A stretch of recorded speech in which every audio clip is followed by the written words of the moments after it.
Chapter 6. To ease the strain, I asked him if he would have a cucumber sandwich, but with an impassioned gesture he indicated that he was not in the market for cucumber sandwiches, though I could have told him, for I had found them excellent, that he was passing up a good thing. A muffin? No, not a muffin either. He seemed to be on a diet. "Wooster," he said, his jaw muscles moving freely, "I can't make up my mind whether to break your neck or not." Not would have been the way my vote would have been cast, but he didn't give me time to say so. "I was amazed when I heard from Madeline that you had had the effrontery to invite yourself here. Your motive, of course, was clear. You have come to try to undermine her faith in the man she loves and sow doubts in her mind. Like a creeping snake," he added, and I was interested to learn that this was what snakes did. "You had not the elementary decency, when she had made her choice, to accept her decision and efface yourself. You hoped to win her away from Fink-Nottle." Feeling that it was about time I said something, I got as far as "I," but he shushed me with another of those impassioned gestures. I couldn't remember when I'd met anyone so resolved on hogging the conversation. "No doubt you will say that your love was so overpowering that you could not resist the urge to tell her of it and plead with her. Utter nonsense, despicable weakness. Let me tell you, Wooster, that I have loved that girl for years and years, but never by word or look have I so much as hinted it to her. It was a great shock to me when she became engaged to this man Fink-Nottle, but I accepted the situation because I thought that that was where her happiness lay. Though stunned, I kept a stiff upper lip, my feelings to myself. I sat, like Patience on a monument, tight, and said nothing that would give her a suspicion of how I felt. All that mattered was that she should be happy. If you ask me if I approve of Fink-Nottle as a husband for her, I admit frankly that I do not. To me, he seems to possess all the qualities that go to make the perfect pill, and I may add that my opinion is shared by her father. But he is the man she has chosen, and I abide by her choice. I do not crawl behind Fink-Nottle's back and try to prejudice her against him." Very creditable. "What did you say?" I said I had said it did him credit. Very white of him, I said I thought it. "Oh? Well, I suggest to you, Wooster, that you follow my example. And let me tell you that I shall be watching you closely, and I shall expect to see less of this head-stroking you were doing when I came in. If I don't, I'll—" Just what he proposed to do he did not reveal, though I was able to hazard a guess, for at this moment Madeline returned. Her eyes were pinkish, and her general aspect down among the wines and spirits. "I will show you your room, Bertie," she said in a pale, saint-like voice, and Spode gave me a warning look. "Be careful, Wooster. Be very careful," he said as we went out. Madeline seemed surprised. "Why did Roderick tell you to be careful?" "Ah, that we shall never know. Afraid I might slip on the parquet floor, do you think?" "He sounded as if he was angry with you. Had you been quarrelling?" "Good heavens, no.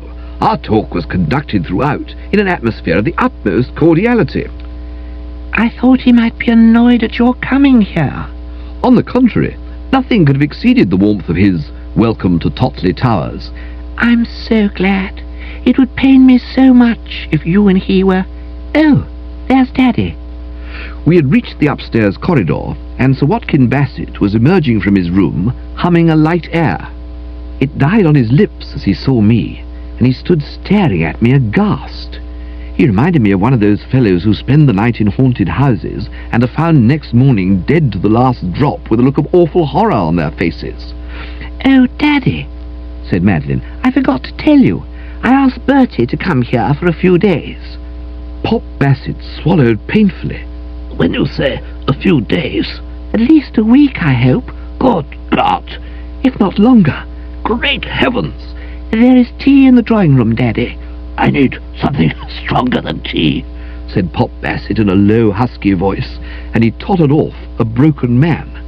The sight of his head disappearing as he made for the lower regions where the snootful awaited him brought to my mind a poem I used to read as a child. I've forgotten most of it, but it was about a storm at sea, and the punchline ran, "We are lost," the captain shouted as he staggered down the stairs. "Daddy seems upset about something," said Madeline. "He did convey that impression," I said, speaking austerely. The old blister's attitude had offended me. I could make allowances for him, because naturally a man of regular habits doesn't like suddenly finding Woosters in his midst, but I did feel he might have made more of an effort to bear up. "Think of the Red Indians, Bassett," I would have said to him had we been on better terms, pointing out that they were never in livelier spirits than when being cooked on both sides at the stake. This painful encounter, following so quickly on my conversation, if you would call it a conversation, with Spode, might have been expected to depress me, but this was far from being the case. I was so uplifted by the official news that all was well between M. Bassett and G. Fink-Nottle that I gave it little thought. It's never, of course, the ideal setup to come to stay at a house where your host shudders to the depths of his being at the mere sight of you, and is compelled to rush to where the bottles are and get a restorative, but the Woosters can take the rough with the S, and the bonging of the gong for dinner some little time later found me an excellent fettle. It was to all intents and purposes, with a song on my lips, that I straightened my tie and made my way to the trough. Dinner is usually the meal at which you catch Bertram at his best, and certainly it's the meal I always most enjoy. Many of my happiest hours have been passed in the society of the soup, the fish, the pheasant, or whatever it may be, the souffle, the fruits in their season, and the spot of port to follow. They bring out the best in me.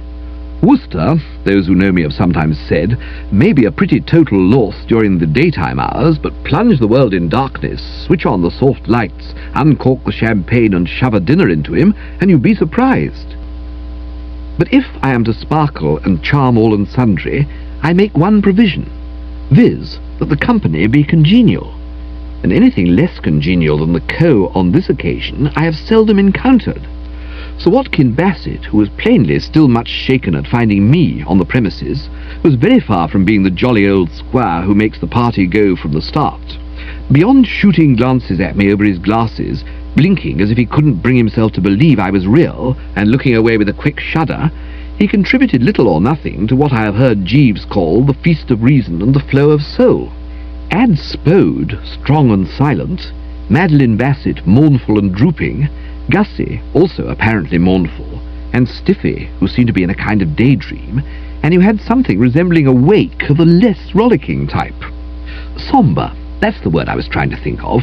The atmosphere was sombre.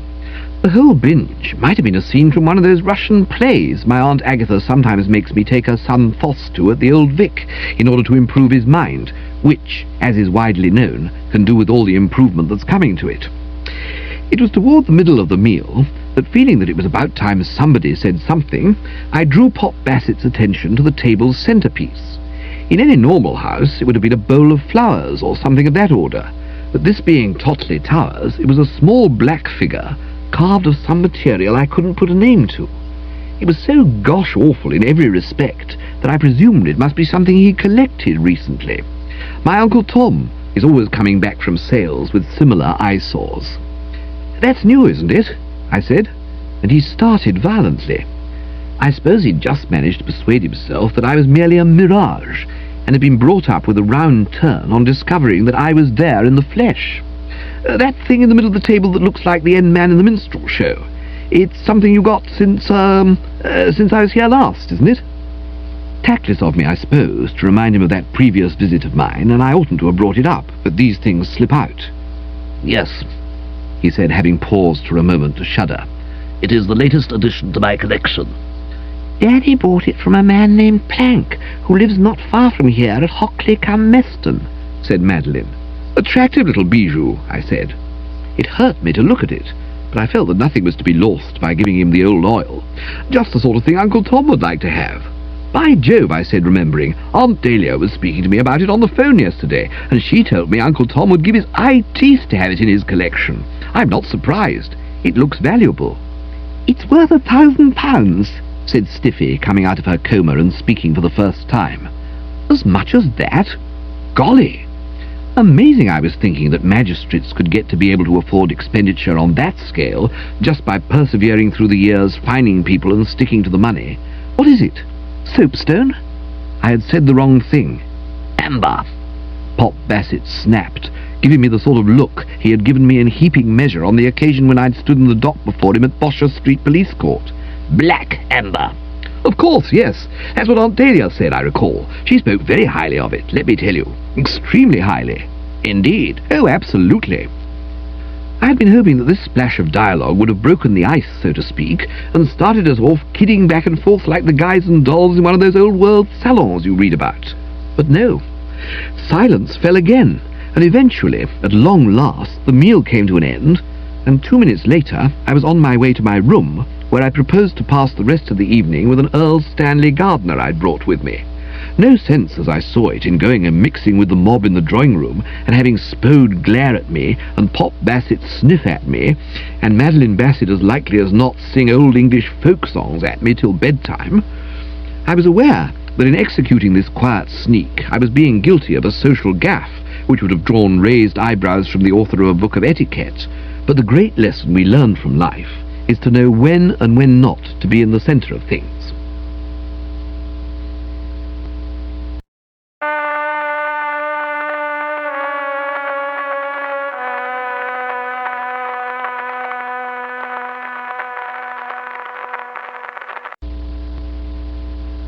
Chapter 7. I haven't mentioned it till now, having been all tied up with other matters, but during dinner, as you may well imagine, something had been puzzling me not a little. The mystery, to wit, of what on earth had become of Emerald Stoker. At that lunch of ours, she had told me in no uncertain terms that she was off to Totley on the 4 o'clock train that afternoon, and however leisurely its progress, it must have got there by this time, because Gussie had travelled on it, and he had fetched up at the joint all right. But I could detect no sign of her on the premises. It seemed to me, sifting the evidence, that only one conclusion could be arrived at, that she had been pulling the Wooster leg. But why?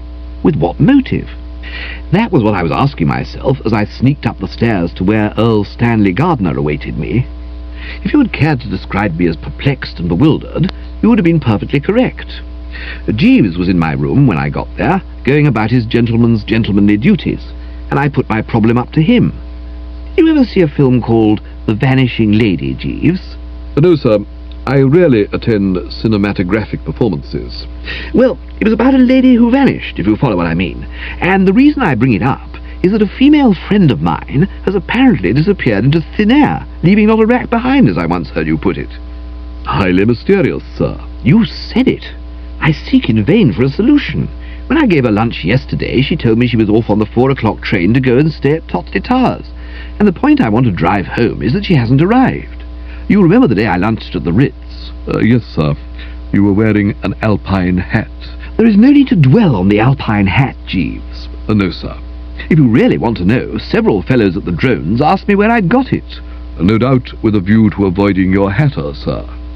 I saw that nothing was to be gained by bandying words. I turned the conversation to a pleasanter and less controversial subject. Well, Jeeves, you'll be glad to hear that everything's all right.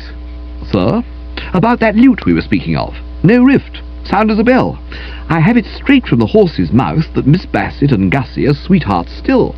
The relief is stupendous.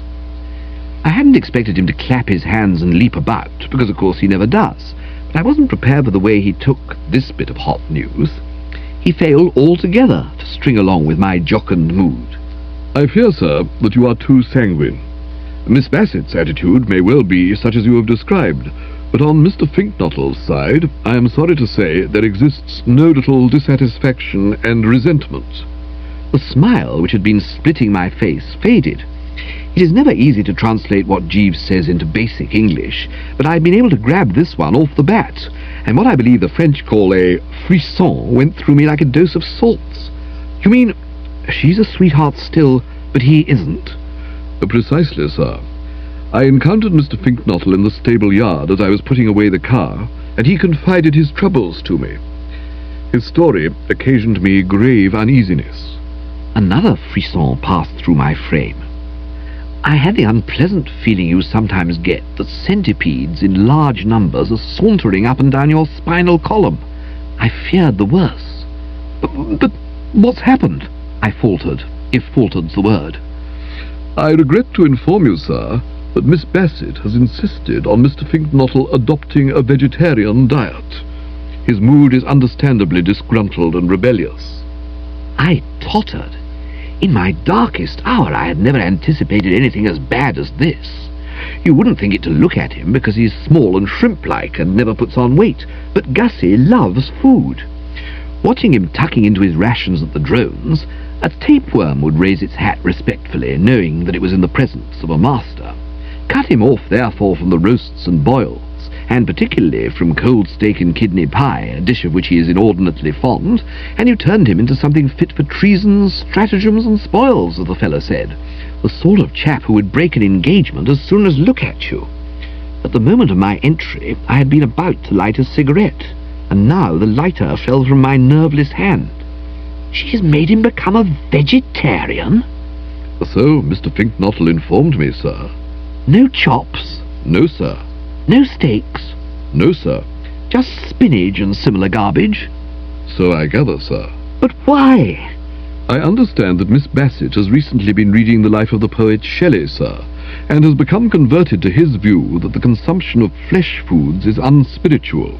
The poet Shelley held strong opinions on this subject. I picked up the lighter in a sort of trance. I was aware that Madeline B. was as potty as they come in the matter of stars and rabbits and what happened when fairies blew their wee noses, but I had never dreamed that her goofiness would carry her to such lengths as this. But as the picture rose before my eyes of Gussie at the dinner table, picking with clouded brow at what had unquestionably looked like spinach, I knew that his story must be true. No wonder Gussie, in agony of spirit, had said that Madeline made him sick. Just so might a python at a zoo have spoken of its keeper, had the latter suddenly started feeding it cheese straws in lieu of the daily rabbit. But this is frightful, Jeeves. Certainly somewhat disturbing, sir. If Gussie is seething with revolt, anything may happen. Yes, sir. Is there nothing we can do? It might be possible for you to reason with Miss Bassett, sir. You would have a talking point. Medical research has established that the ideal diet is one in which animal and vegetable foods are balanced. A strict vegetarian diet is not recommended by the majority of doctors, as it lacks sufficient protein and in particular does not contain the protein which is built up of the amino acids required by the body. Competent observers have traced some cases of mental disorder to this shortage. You tell her that. It might prove helpful, sir. I doubt it, I said, blowing a despondent smoke ring. I don't think it would sway her. Nor, on consideration, do I, sir. The poet Shelley regarded the matter from the humanitarian standpoint rather than that of bodily health. He held that we should show reverence for other life forms, and it is his views that Miss Bassett has absorbed. A hollow groan escaped me. Curse the poet Shelley. I hope he trips over a loose shoelace and breaks his ruddy neck. Too late, sir. He is no longer with us. Blast all vegetables. Yes, sir. Your concern is understandable. I may mention that the cook expressed herself in a somewhat similar vein when I informed her of Mr. Fink-Nottle's predicament. Her heart melted in sympathy with his distress. I was in no mood to hear about cooks' hearts, soluble or otherwise, and I was about to say so when he proceeded. She instructed me to apprise Mr. Fink-Nottle that if he were agreeable to visiting the kitchen at some late hour when the household had retired for the night, she would be happy to supply him with cold steak and kidney pie. It was as if the sun had come smiling through the clouds, or the long shot on which I had placed my wager had nosed its way past the opposition in the last 10 yards and won by a short head. For the peril that had threatened to split the Bassett-Fink-Nottle axis had been averted. I knew Gussie from soup to nuts. Cut him off from the proteins and the amino acids, and you soured his normally amiable nature, turning him into a sullen hater of his species who asked nothing better than to bite his N and dearest and bite them good. But give him this steak and kidney pie outlet, thus allowing him to fulfill what they call his legitimate aspirations, and chagrin would vanish, and he would become his old lovable self once more. The dark scowl would be replaced by the tender simper, the acid crack by the honeyed word, and all would be hotsy-totsy once more with his love life. My bosom swelled with gratitude to the cook whose quick thinking had solved the problem and brought home the bacon. Who is she, Jeeves? Sir? This life-saving cook. I shall want to give her a special mention in my evening prayers. She is a woman of the name of Stoker, sir. Stoker? Did you say Stoker? Yes, sir. Odd. Sir? Nothing. Just a rather strange coincidence. Have you told Gussie? Yes, sir. I found him most cooperative. He plans to present himself in the kitchen shortly after midnight. The cold steak and kidney pie is, of course, merely a palliative. On the contrary, it's Gussie's favourite dish. I've known him to order it even on curry day at the Drones. He loves the stuff. Indeed, sir. That is very gratifying. Gratifying is the word. What a lesson this teaches us, Jeeves. Never to despair, never to throw in the towel and turn our face to the wall, for there is always hope. Yes, sir. Would you be requiring anything further? Not a thing, thanks. My cup runneth over. Then I will be saying good night, sir. Good night, Jeeves. After he'd gone, I put in about half an hour on my Earl Stanley Gardner, but I found rather a difficulty in following the thread and keeping my attention on the clues. My thoughts kept straying to this epoch-making cook. Strange, I felt, that her name should be Stoker. Some relation, perhaps. I could picture the woman so exactly. Stout, red-faced, spectacled, a little irritable, perhaps, if interrupted when baking a cake or thinking out a sauce, but soft as butter at heart. No doubt something in Gussie's wan aspect had touched her. That boy needs feeding up, poor little fellow. Or possibly she was fond of goldfish and had been drawn to him because he reminded her of them. Or she might have been a girl guide. At any rate, whatever the driving motive behind her day's good deed, she had deserved well of Bertram, and I told myself that a thumping tip should reward her on my departure. Purses of gold should be scattered, and with a lavish hand. I was musing thus, and feeling more benevolent every minute, when who should blow in but Gussie in person, and I had been right in picturing his aspect as wan. He wore the unmistakable look of a man who has been downing spinach for weeks. I took it that he had come to ask me what I was doing at Totley Towers, a point on which he might naturally be supposed to be curious, but that didn't seem to interest him. He plunged without delay into as forceful a denunciation of the vegetable world as I've ever heard, oddly enough being more bitter about Brussels sprouts and broccoli than about spinach, which I would have expected him to feature. It was some considerable time before I could get a word in, but when I did, my voice dripped with sympathy. Yes, Jeeves was telling me about that, I said, and my heart bled for you. And so it jolly well ought to have done, in buckets, if you was a spark of humanity in you, he retorted warmly. Words cannot describe the agonies I've suffered, particularly when staying at Brinkley Court. I nodded. I knew just what an ordeal it must have been.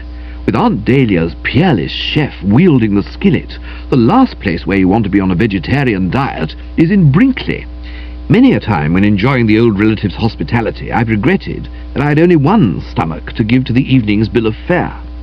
Night after night I had to refuse Anatole's unbeatable eatables, and when I tell you that 2 nights in succession he gave us those mignonettes de poulet petit duc of his, on another occasion his tambal de riz de veau Toulousian, you'll appreciate what I went through.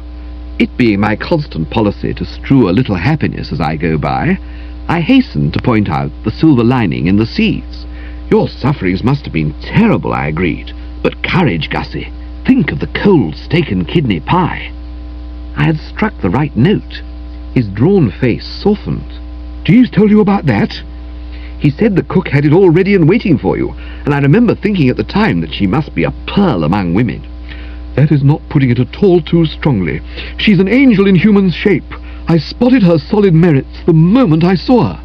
You've seen her? Of course I've seen her. You can't have forgotten that talk we had when I was in the cab about to start off for Paddington. Though why you should have got the idea that she looks like a Pekingese is more than I can imagine. Eh? Who? Emerald Stoker. She doesn't look in the least like a Pekingese. What's Emerald Stoker got to do with it? He seemed surprised. Didn't she tell you? Tell me what? That she was on her way here to take office as the Totley Towers cook. I goggled. I thought for a moment that the privations through which he was passing must have unhinged this newt fancier's brain.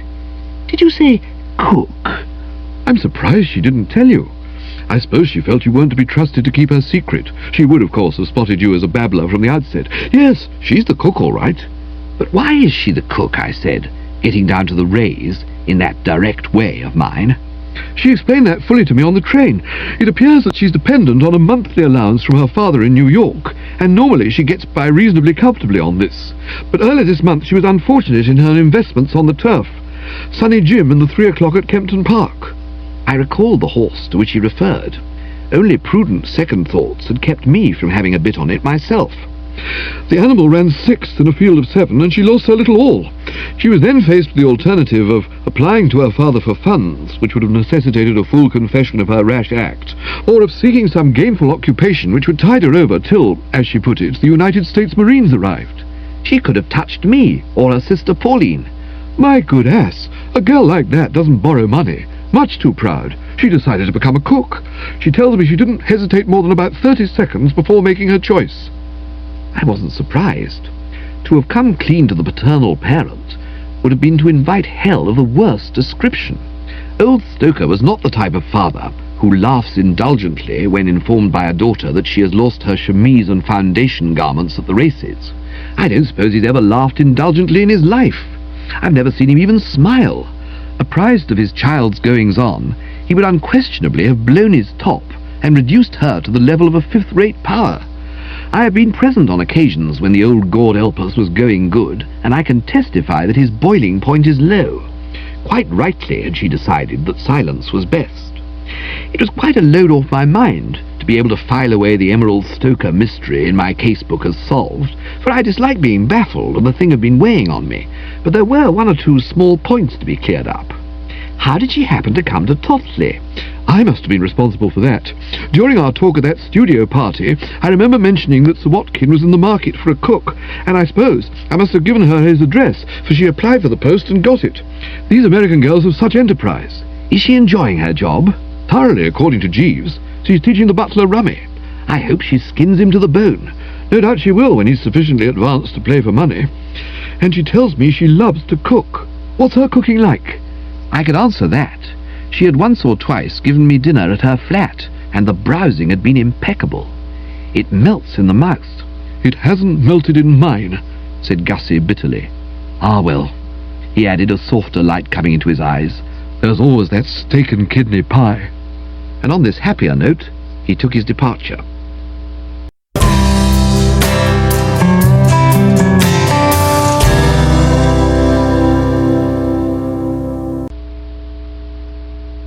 Chapter 8. It was pretty late when I finished the perusal of my Earl Stanley Gardner, and later when I woke from the light doze into which I had fallen on closing the volume.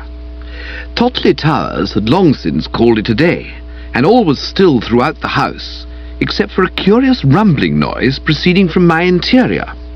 After bending an ear to this for a while, I was able to see what was causing it.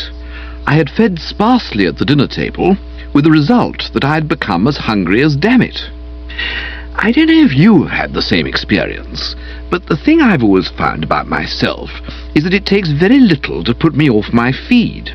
Let the atmosphere at lunch or dinner be what you might call difficult, and my appetite tends to dwindle. I've often had this happen when breaking bread with my Aunt Agatha, and it had happened again at tonight's meal.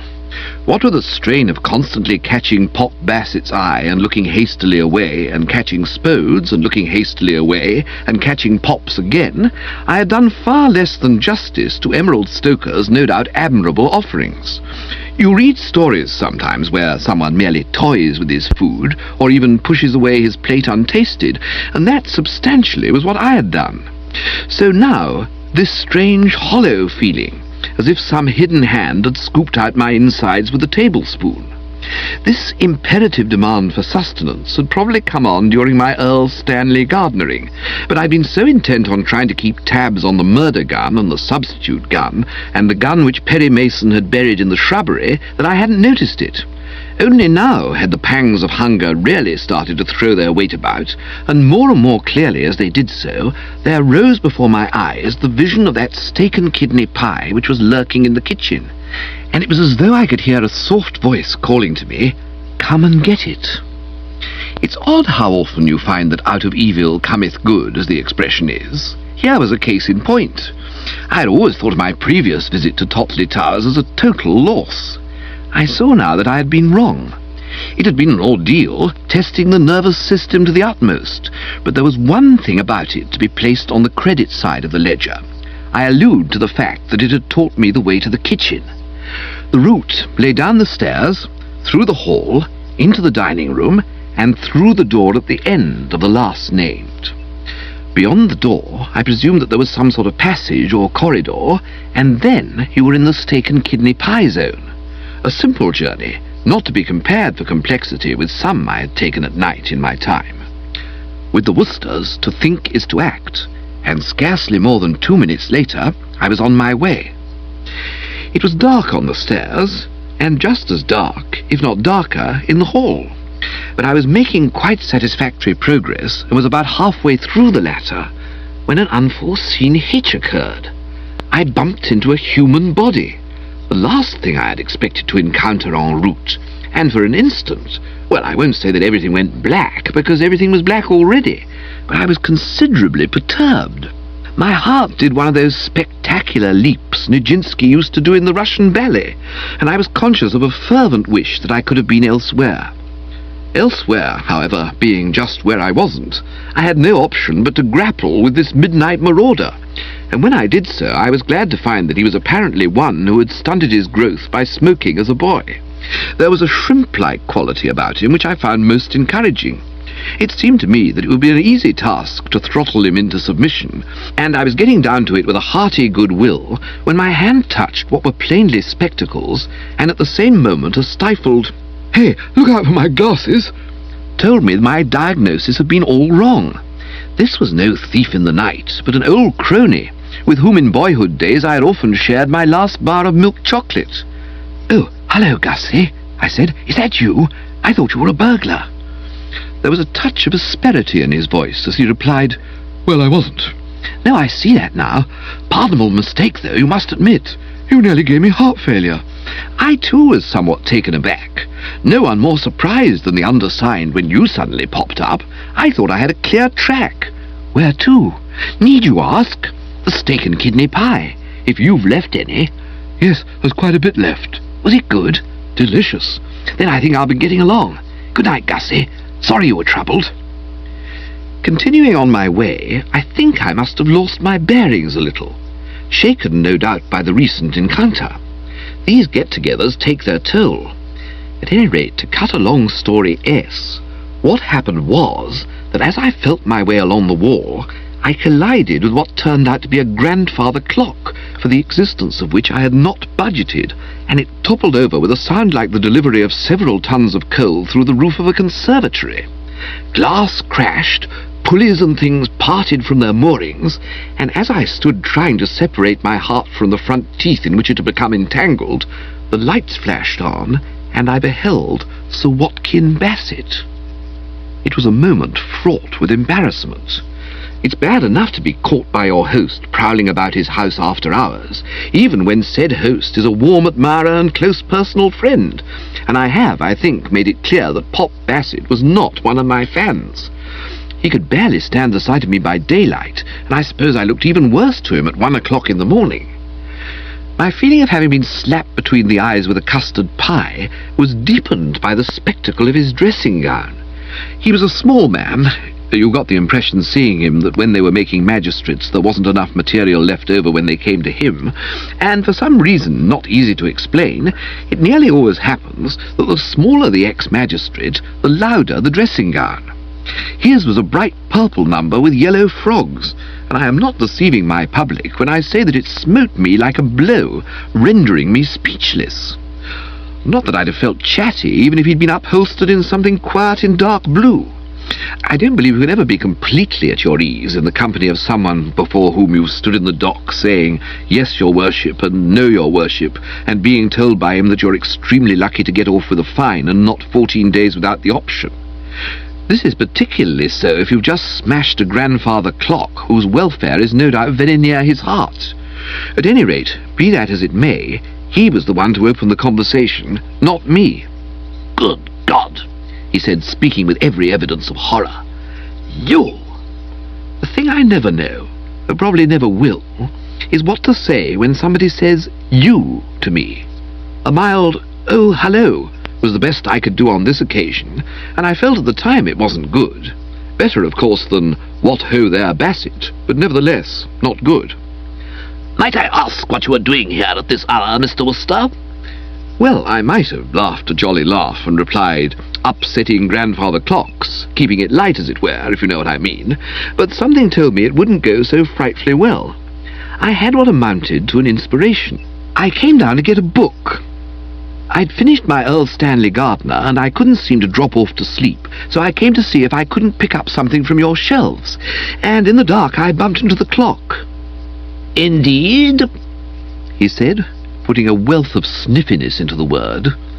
A thing about this undersized little son of a bachelor I ought to have mentioned earlier is that during his career on the bench he was one of those unpleasant, sarcastic magistrates who get themselves so disliked by the criminal classes. You know the type. Their remarks are generally printed in the evening papers with the word laughter after them in brackets, and they count the day lost when they don't make some unfortunate pickpocket or some wretched drunken disorderly feel like a piece of cheese. I know that on the occasion when we stood face to face in Bosher Street Police Court, he convulsed the audience with 3 solid jokes at my expense in the first 2 minutes, bathing me in confusion. "Indeed?" he said. "Might I inquire why you were conducting your literary researches in the dark? It would surely have been well within the scope of even your limited abilities to press a light switch." He had me there, of course.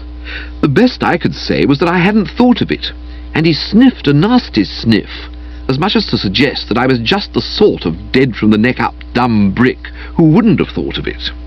He then turned to the subject of the clock, one which I would willingly have left unventilated. He said he had always valued it highly, it being more or less the apple of his eye. "My father bought it many years ago. He took it everywhere with him." Here again I might have lightened things by asking him if his parent wouldn't have found it simpler to have worn a wristwatch, but I felt once more that he was not in the mood. "My father was in the diplomatic service and was constantly transferred from one post to another. He was never parted from the clock. It accompanied him in perfect safety from Rome to Vienna, from Vienna to Paris, from Paris to Washington, from Washington to Lisbon. One would have said it was indestructible. But it had still to pass the supreme test of encountering Mr. Wooster, and that was too much for it. It did not occur to Mr. Wooster, one cannot think of everything, that light may be obtained by pressing a light switch, so he—" Here he broke off, not so much because he had finished what he had to say, as because at this point in the conversation I sprang onto the top of a large chest which stood some 6 or 7 feet distant from the spot where we were chewing the fat. I may have touched the ground once while in transit, but not more than once, and that once not willingly. A cat on hot bricks could not have moved with greater nippiness. My motives in doing so were founded on a solid basis. Toward the later stages of his observations on the clock, I had gradually become aware of a curious sound as if someone in the vicinity was gargling mouthwash, and looking about me I found myself gazing into the eyes of the dog Bartholomew, which were fixed on me with the sinister intentness which is characteristic of this breed of animal. Aberdeen Terriers, possibly owing to their heavy eyebrows, always seem to look at you as if they were in the pulpit of the church of some particularly strict Scottish sect, and you were a parishioner of dubious reputation sitting in the front row of the stalls. Not that I noticed his eyes very much, my attention being riveted on his teeth. He had an excellent set and was baring them, and all I had ever heard of his tendency to bite first and ask questions afterwards passed through my mind in a flash. Hence the leap for life. The Woosters are courageous, but they do not take chances. Pop Bassett was plainly nonplussed, and it was only when his gaze too fell upon Bartholomew that he abandoned what must have been his original theory, that Bertram had cracked under the strain and would do well to lose no time in seeing a good mental specialist. He eyed Bartholomew coldly and addressed him as if he had been up before him in his police court. "Go away, sir. Lie down, sir. Go away," he said, rasping, if that's the word. Well, I could have told him that you can't talk to an Aberdeen Terrier in that tone of voice, for, except perhaps for Doberman Pinschers, there is no breed of dog quicker to take offence. "Really, the way my niece allows this infernal animal to roam at large about the—" "house," I suppose he was about to say, but the word remained unspoken.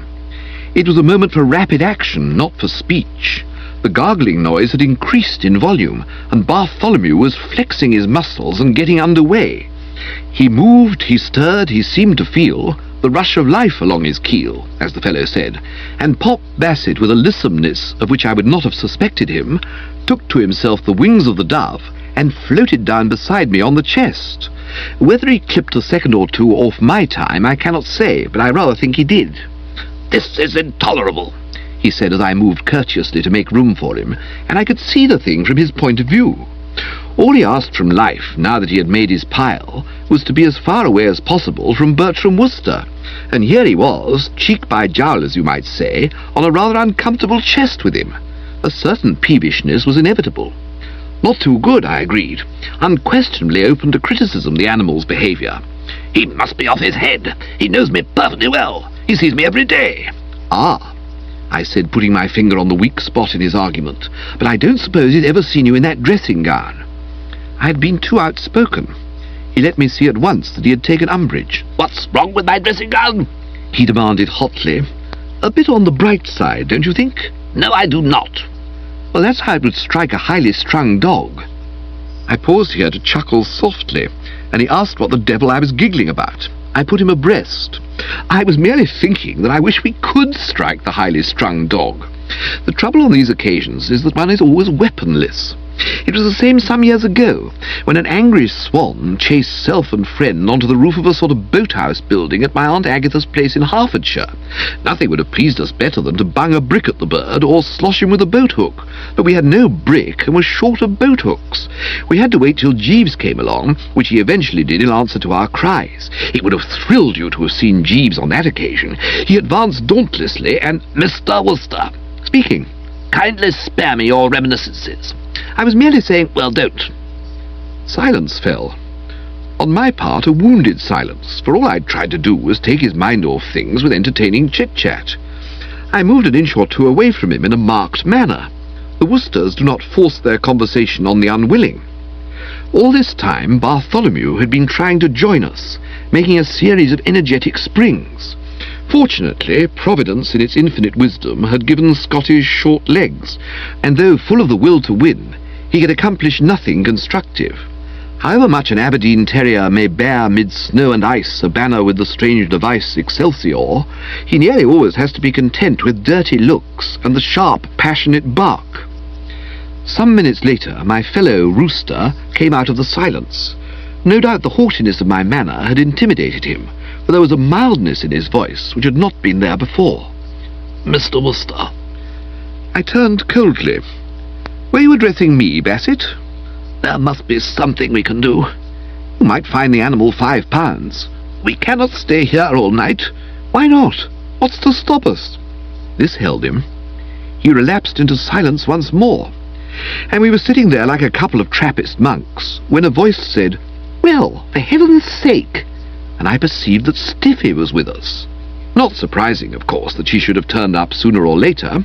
If Scotty's come, I ought to have said to myself, can Stiffy be far behind?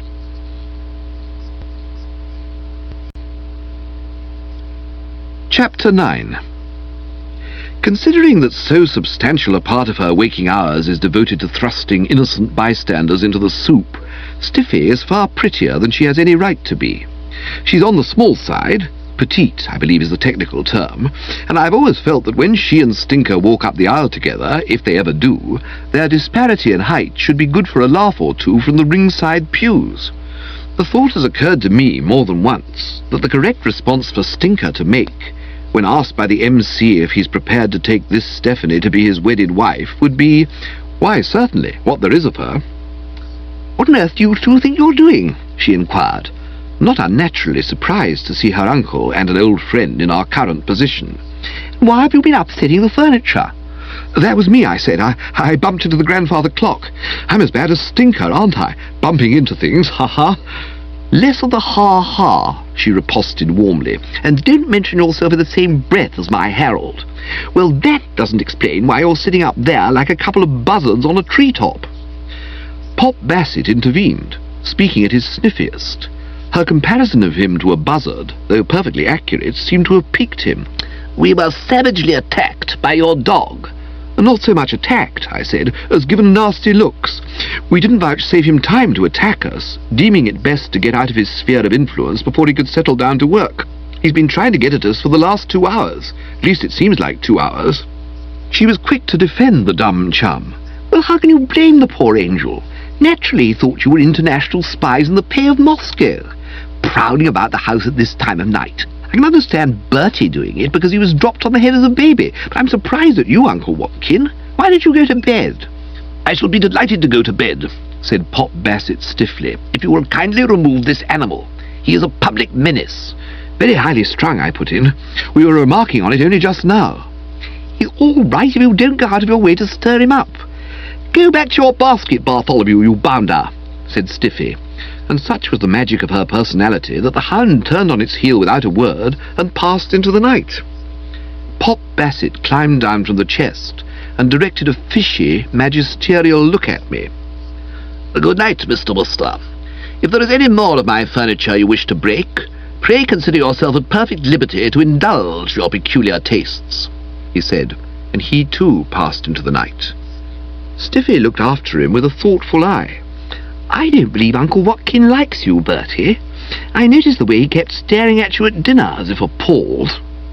"Well, I don't wonder your arrival hit him hard. It did me. I've never been so surprised in my life as when you suddenly bobbed up like a corpse rising to the surface of a sheet of water.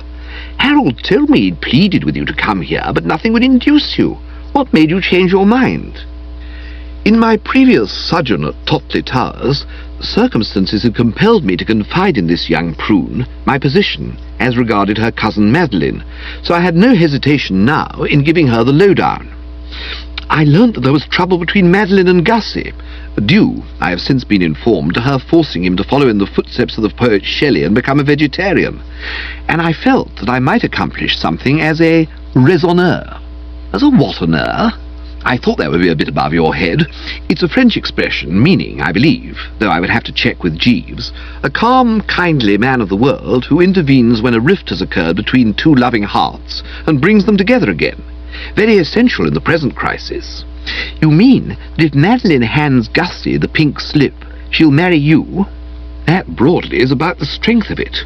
And while I admire and respect Madeline, I'm all against the idea of having her smiling face peeping at me over the coffee pot for the rest of my life. So I came along here to see what I could do. Well, you couldn't have come at a better moment. Now you're here, you can get cracking on that job Harold told you I want you to do for me. I saw that the time had come for some prompt, in-the-bud nipping. Include me out. I won't touch it. I know you and your jobs. But this is something quite simple. You can do it on your head, and you'll be bringing sunshine and happiness into the life of a poor slob who can do with a bit of both. Were you ever a Boy Scout? Not since early boyhood. Then you've lots of leeway to make up in the way of kind deeds. This'll be a nice start for you. The facts are as follows. I don't want to hear them. You would prefer that I recalled Bartholomew and told him to go on where he left off? She had what Jeeves had called a talking point. Very well. Tell me all, but briefly. It won't take long, and then you can be off to beddy by. You remember that little black statuette thing on the table at dinner? Ah, yes, the eyesore. Uncle Watkin bought it from a man called Plank. So I gathered. Well, do you know what he paid him for it? 1,000 quid, didn't you say? No, I didn't. I said it was worth that, but he got it out of this poor blighter Plank for a £5. You're kidding. No, I'm not.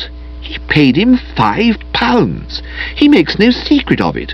When we were at Brinkley, he was showing the thing to Mr. Travers and telling him all about it, how he happened to see it on Plank's mantelpiece and spotted how valuable it was and told Plank it was worth practically nothing, but he would give him £5 for it because he knew how hard up he was.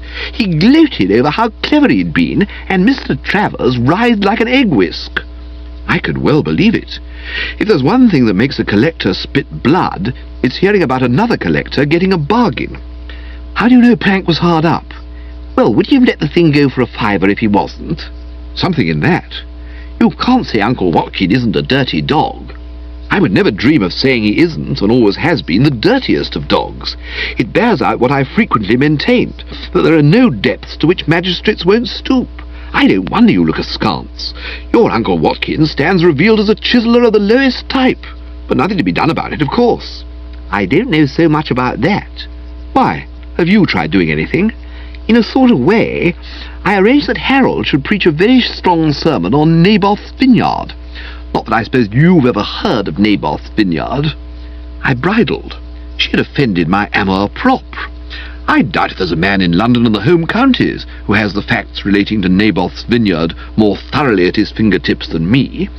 The news may not have reached you, but when at school I once won a prize for scripture knowledge. I bet you cheated. Not at all. Sheer merit. Did Stinker cooperate?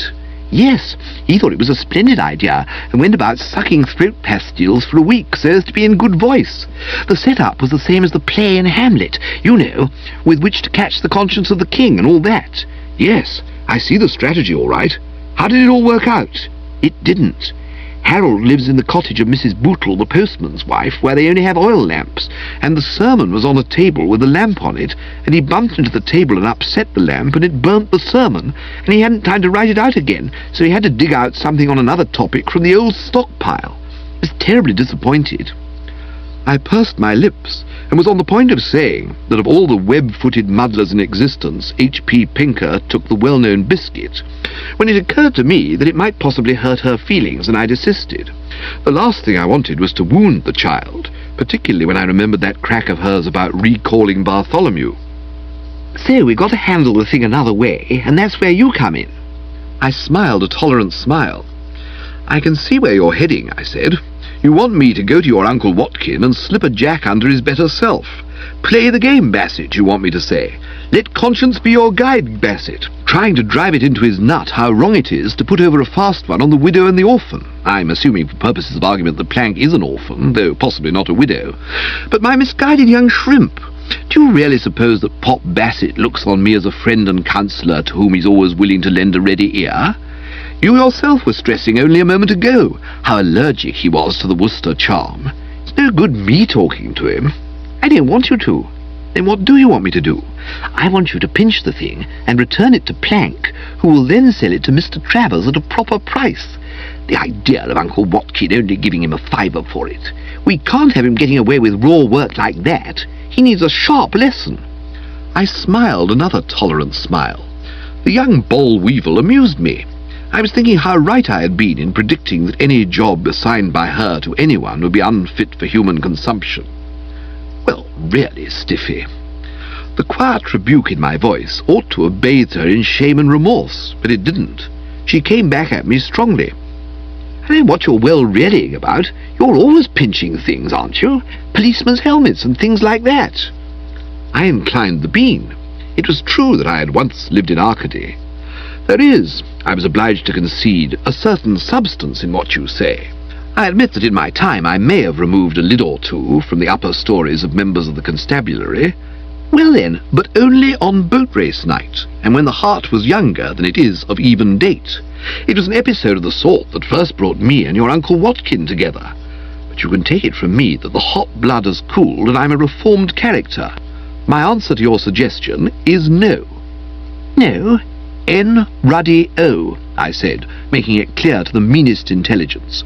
Why don't you pinch the thing yourself? It wouldn't be any good. I couldn't take it to Plank. I'm confined to barracks. Bartholomew bit the butler, and the sins of the Scotty are visited upon its owner. I do think you might reconsider, Bertie. Not a hope. You're a blighter, but a blighter who knows his own mind and is not to be shaken by argument or plea, however specious. She was silent for a space. Then she gave a little sigh. Oh dear, she said, and I did hope I wouldn't have to tell Madeline about Gussie. I gave another of those visible starts of mine. I've seldom heard words I like the sound of less. Fraught with sinister significance, they seem to me. Do you know what happened tonight, Bertie? I was roused from sleep about an hour ago, and what do you think roused me?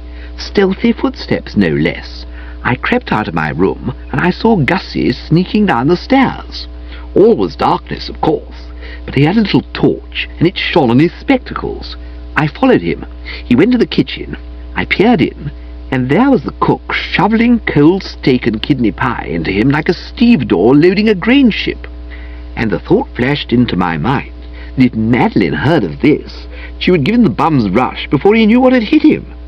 But a girl doesn't give a fellow the bum's rush just because she's told him to stick to the sprouts and spinach, and she hears that he's been wading into the steak and kidney pie, I said, trying to reassure myself, but not getting within several yards of it. I bet Madeline would. And so, thinking it over, did I. You can't judge goofs like Madeline Bassett by ordinary standards. What the normal Popsy would do, and what she would do, in any given circumstances, were two distinct and separate things. I had not forgotten the time when she had severed relations with Gussie, purely because, through no fault of his own, he got stinko when about to present the prizes at Market Snodsbury Grammar School. You know how high her ideals are. Yes, sir. If someone were to drop an incautious word to her about tonight's orgy, those wedding bells would not ring out. Gussie would be at liberty, and she would start looking about her for somebody else to fill the vacant spot. I really think you'll have to reconsider that decision of yours, Bertie, and do just this one more bit of pinching. Oh, my sainted aunt! I spoke as hearts do when heated in the chase and panting for cooling streams. It would have been plain to a far less astute mind than mine that this blighted Bing had got me by the short hairs and was in a position to dictate tactics and strategy. Blackmail, of course, but the gentler sex love blackmail. Not once, but on several occasions has my Aunt Dahlia bent me to her will, by threatening that if I didn't play ball she would bar me from her table, thus dashing Anatole's lunches and dinners from my lips. Show me a delicately nurtured female, and I will show you a ruthless Napoleon of crime, prepared without turning a hair to put the screws on some unfortunate male whose services she happens to be in need of. There ought to be a law. It looks as though the die were cast, I said reluctantly. It is, she assured me. You're really adamant? Couldn't be more so. My heart bleeds for Plank, and I'm going to see that justice is done. Righto then. I'll have a crack at it. That's my little man. The whole thing's so frightfully easy and simple. All you have to do is lift the thing off the dining room table and smuggle it over to Plank. Think how his face'll light up when you walk in on him with it. My hero, I expect he'll say. And with a laugh, which, though silvery, grated on my ear like a squeaking slate pencil, she buzzed off.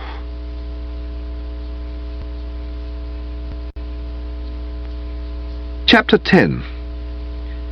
Proceeding to my room and turning in between the sheets, I composed myself for sleep, but I didn't get a lot of it, and what I did get was much disturbed by dreams of being chased across difficult country by sharks, some of them looking like Stiffy, some like Sir Watkin Bassett, others like the dog Bartholomew. When Jeeves came shimmering in next morning with the breakfast tray, I lost no time in supplying him with full information re the harrow I found myself the toad under. You see the position, Jeeves, I concluded. When the loss of the thing is discovered, and the hue and cry sets in, who will be the immediate suspect? Wooster Bertram. My name in this house is already mud, and the men up top will never think of looking further for the guilty party. On the other hand, if I refuse to sit in, Stiffy will consider herself scorned, and we all know what happens when you scorn a woman. She'll tell Madeline Bassett that Gussie has been at the steak and kidney pie, and ruin and desolation will ensue. I see no way of beating the game. To my surprise, instead of raising an eyebrow the customary eighth of an inch and saying, "Most disturbing, sir," he came within an ace of smiling. That is to say, the left corner of his mouth quivered almost imperceptibly before returning to position 1. "You cannot accede to Miss Bing's request, sir." I took an astonished sip of coffee. I couldn't follow his train of thought. It seemed to me that he couldn't have been listening. But if I don't, she'll squeal to the FBI. "No, sir, for the lady will be forced to admit that it is physically impossible for you to carry out her wishes. The statuette is no longer at large. It has been placed in Sir Watkin's collection room, behind a stout steel door." Good Lord! How do you know? "I chanced to pass the dining room, sir, and inadvertently overheard a conversation between Sir Watkin and his lordship." Call him Spode. "Very good, sir. Mr. Spode was observing to Sir Watkin that he had not at all liked the interest you displayed in the figurine at dinner last night." I was just giving Pop B the old salve in the hope of sweetening the atmosphere a bit. Precisely, sir. But your statement that the object was just the sort of thing Uncle Tom would like to have made a deep impression on Mr. Spode.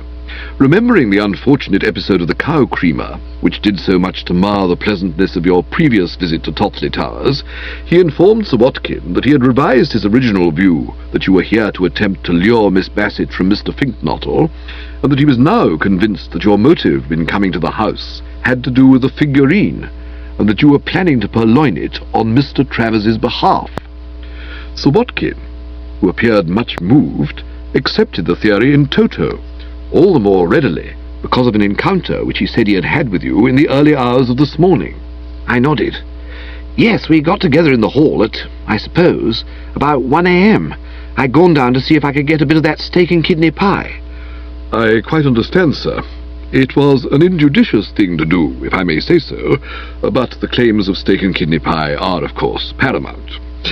It was immediately after this that Sir Watkin fell in with Mr. Spode's suggestion that the statuette be placed under lock and key in the collection room.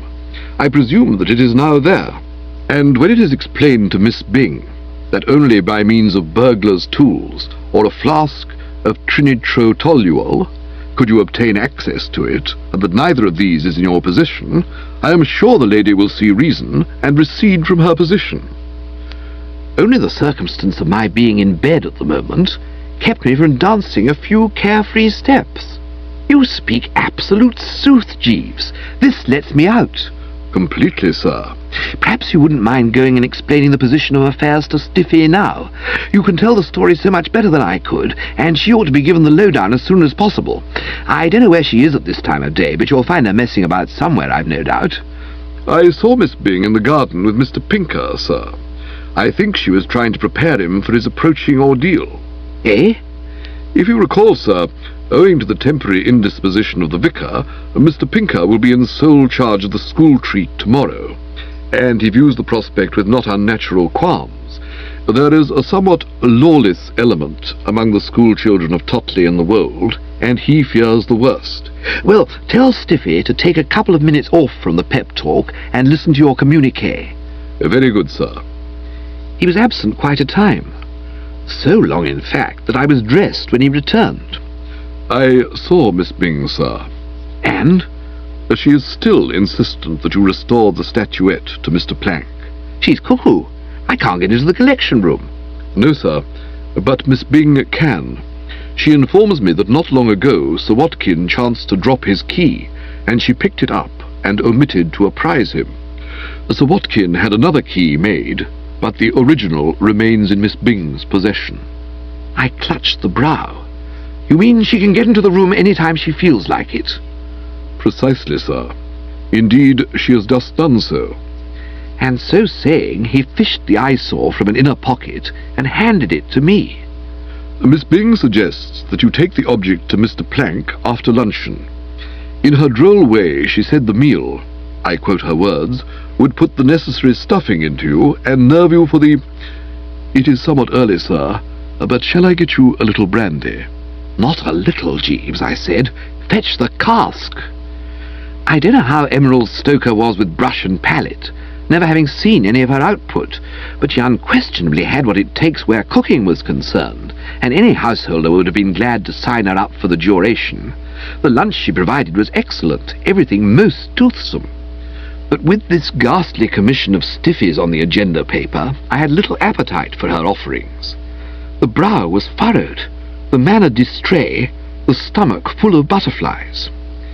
Jeeves, I said as he accompanied me to my car at the conclusion of the meal, speaking rather peevishly perhaps, for I was not my usual sunny self, doesn't it strike you as odd that with infant mortality so rife, a girl like Stiffy should have been permitted to survive into the early 20s?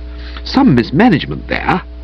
What's the tree I read about somewhere that does you in if you sit under it? The upas tree, sir. She's a female upas tree. It's not safe to come near her. Disaster on every side is what she strews.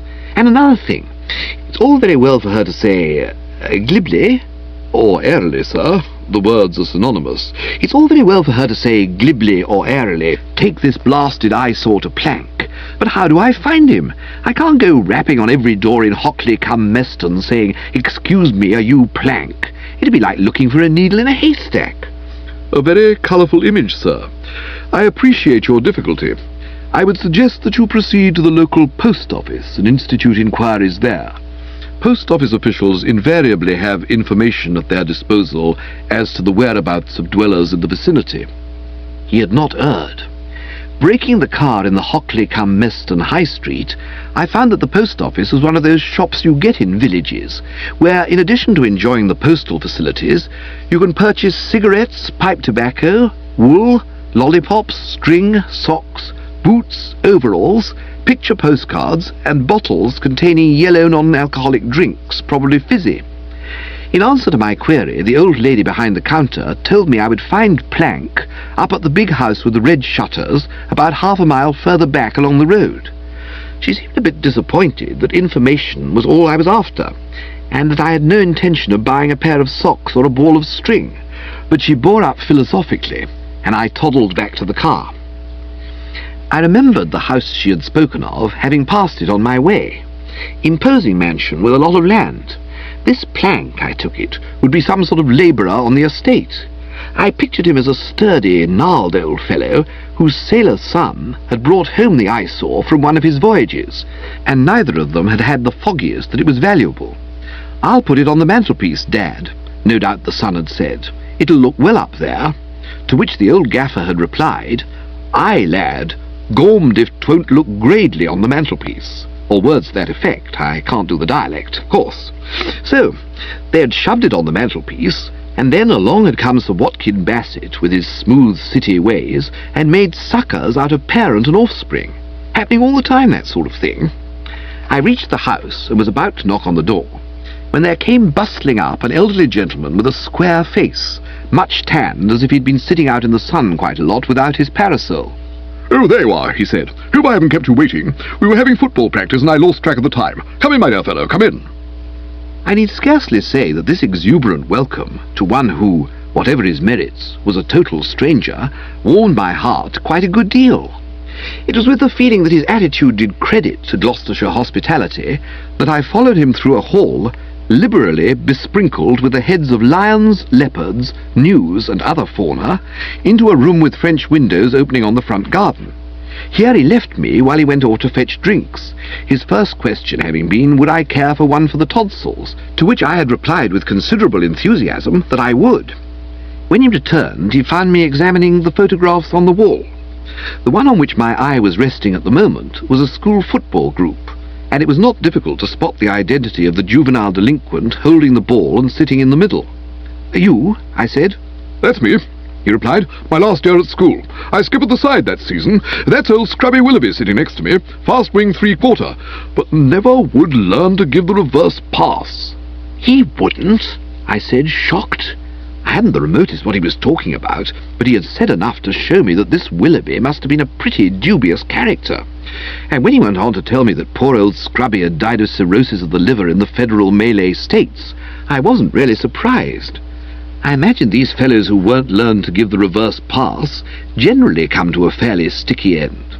"Chap on my other side is Smiler Todd, prop forward." "Prop forward, eh?" "And a very good one. Played for Cambridge later on. You fond of rugger?" "I don't think I know him." "Rugby football."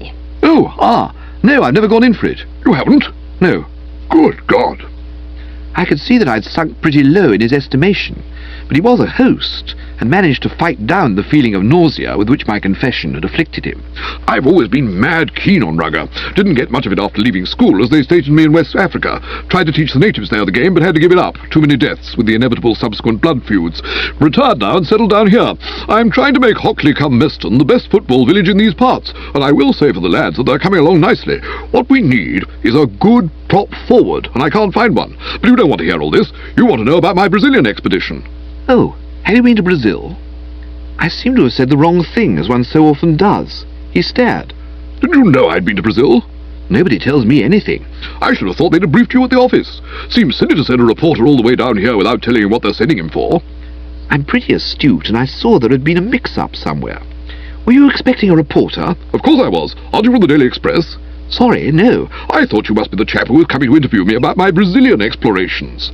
"Oh, you're an explorer." Again I had said the wrong thing. He was plainly piqued. "What did you think I was? Does the name Plank mean nothing to you?" "Is your name Plank?"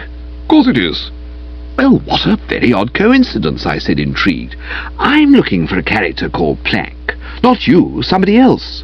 The bimbo I want is a sturdy tiller of the soil, probably gnarled, with a sailor son.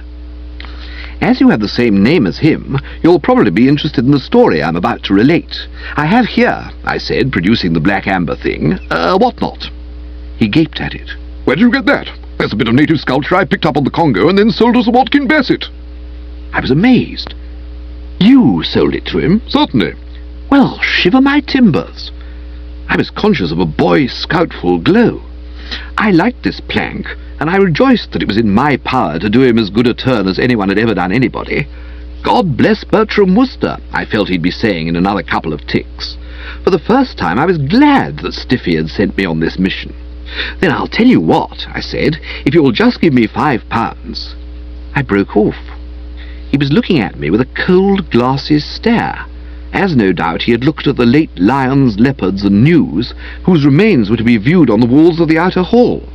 Fellows at the drones, who have tried to touch Oofy Prosser, the club millionaire, for a trifle to see them through till next Wednesday, have described him to me as looking just like that.